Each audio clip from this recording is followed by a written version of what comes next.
Today we're looking at the last two of Jesus' commands in the Sermon on the Mount. Watch out for false prophets. Away from me, you evildoers. These seem quite different sort of slants to them than what we've seen maybe in earlier commands of Jesus. And indeed in this section we do see quite a change of emphasis and focus in what he's saying. You see, earlier in this sermon he was proclaiming the fantastic ethics of how we were to relate to the people around us, how we're to relate with God in our religious practices, and how we are to relate with the material things of this world. He then moved on to clarify some misunderstandings, that it's not about me applying it to other people, but it's about the application in my own life. That actually it is impossible for me to achieve by myself, but ask God, seek him, and he will give me his Holy Spirit and transform me into this person of the kingdom. But now he's coming to the conclusion and to the very heart of the matter, and that is Jesus himself. You see, in those words, watch out for false prophets, he is proclaiming himself to be the prophet, the true prophet. Back in chapter 5, you will recall that he was regularly saying, you have heard that it was said, but I say to you. He was making himself out to be a prophet, a teacher, someone who was bringing God's word to us. And he is saying to us, don't mix and match what he says with what other people say. No, it's his way, it's his words which really count. In our world today, there's many competing voices, whether it be the voices of science or of humanism or of atheism or of Islam or of other religions or other worldviews and philosophies. There's all sorts out there. And Jesus is saying, I am the prophet. I declare the truth. Beware of those who don't. Jesus is concerned that we might be misled by them and so compromised in our following of him. But how are we to spot the false prophets? Jesus says it is by their fruit. It's by the way that they live their lives. And he says actually those false prophets, they bear bad fruit, and ultimately they will be cut down just like a bad tree is cut down. Hence I'm out here. You'll recall a few weeks ago I cut this tree down. And the reason I did so was because back in May, June time, when the leaves should have been out, there were just tiny little buds. The tree never got any further. The tree had died. Over recent years I'd cut a few dead branches off, but now it was the end. And so I took it down, and when I took it down, what I found was that the wood towards the base was just completely rotten. The tree had died on the inside. And that's the point Jesus is making, is actually what we're like on the inside does have an impact on the outside. And that's the criteria we are to use. It's the best we have to go on. And so Jesus is saying that we're to listen to the truth because he is the truth. And as we look at him, we find that he exemplifies what he says absolutely perfectly. You go through the Sermon on the Mount and you go through the life of Jesus and you'll see an incredible similarity. Just look at Jesus as he cares for people, as he loves for people, as he treats well those who are abusing him, as he has mercy on those who have sinned, as he goes the extra mile to the cross in order to lay down his life for you and I, who were his enemies in our sin. And he seeks to reconcile us and bring us near. He regularly spent time with his Father, and he did his Father's will. Jesus is indeed the true prophet, and any other teaching, any other prophecy is to be set aside his to see whether the other prophecy is true or false. And so Jesus says, beware of false prophets. Not only does Jesus say that he is the prophet, but he also says that he is your judge. In chapter 6, he spoke about the Father seeing what is done in secret and will reward you. It's very tempting to feel that we fit in well in a religious culture. We say, Lord, Lord, in the right places. We sing the right songs, we read the right readings, we say the right prayers. But Jesus says it's not about what you say. It's not even about how you address him.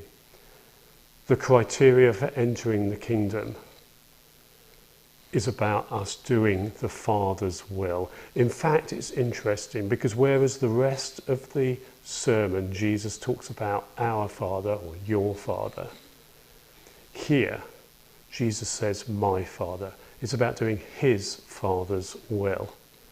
The implication is that maybe our Father is not the same as his Father. Who is your Father? And then we must ask, well, what is the Father's will? Well, Jesus continues on to indicate that some people will say to him, I did all this in your name. I did wonderful miracles. I did amazing acts of generosity. I was kind. I did great feats of goodness. I had this amazing spiritual experience. But Jesus says that's not sufficient. He says he's going to say to those people, but I never knew you. That is the criterion, that Jesus knows you.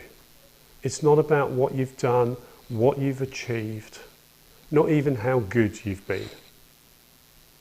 It's about your relationship with Jesus. Does he know you? Do you know him? Do you know the Father? Elsewhere it's clear the Father's will is that you and I would know him. And if we don't, then his command on that final day when we stand before him as our judge will be, away from me, you evildoer. It's somewhat ironic because those who are standing in front of him are those who are demonstrating what good and great deeds they've done, beyond many others. But you see, the ultimate evil is to ignore or even reject God and Jesus Christ whom he sent. Have you accepted Jesus or rejected him? Will he accept you on that final day or reject you? Now is the time to turn to him. Now is the time to get to know him. Then it will be too late. Oh, what will his command be to you on that day? Will it be come and enter? Or will it be away from me?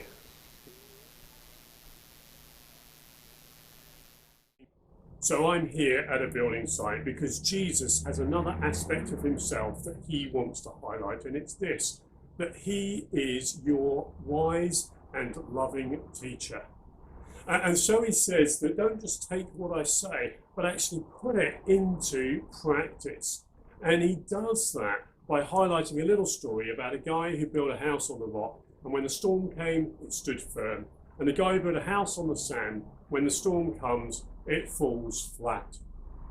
Here at Abelston House, this wall behind me was just up to ground floor level.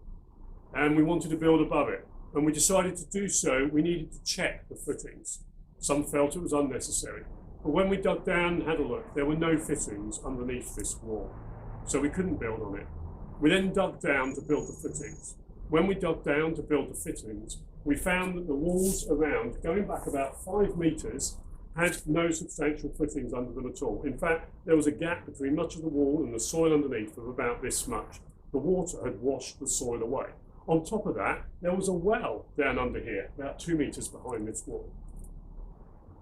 Consequently, we had to have people in, put concrete and underpinnings in place in order to establish a firm foundation going forward.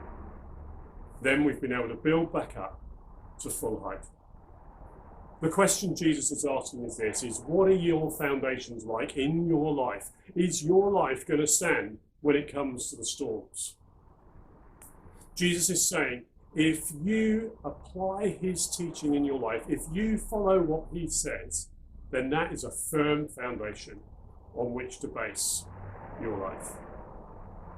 You see, we can easily make our lives look religious, respectable, we can look fairly secure and safe on the outside. There didn't look any problem with this wall before, but it's when we dig down that we find what's really there. Is Jesus the foundation of your life? Jesus is wanting to help you. He loves you and he cares for you. He wants to guide you. He wants to lead you in the best ways. He wants to save you. Will you let him? So it's nearly Christmas and then it's New Year, and my question is this: what impact is the Sermon on the Mount going to have on your life in 2021? We've seen that the babe in the manger claims to be the prophet. Will you take care not to listen to false prophets, but listen to him? We've seen that the prophet in Palestine will one day be your judge. Do you know each other?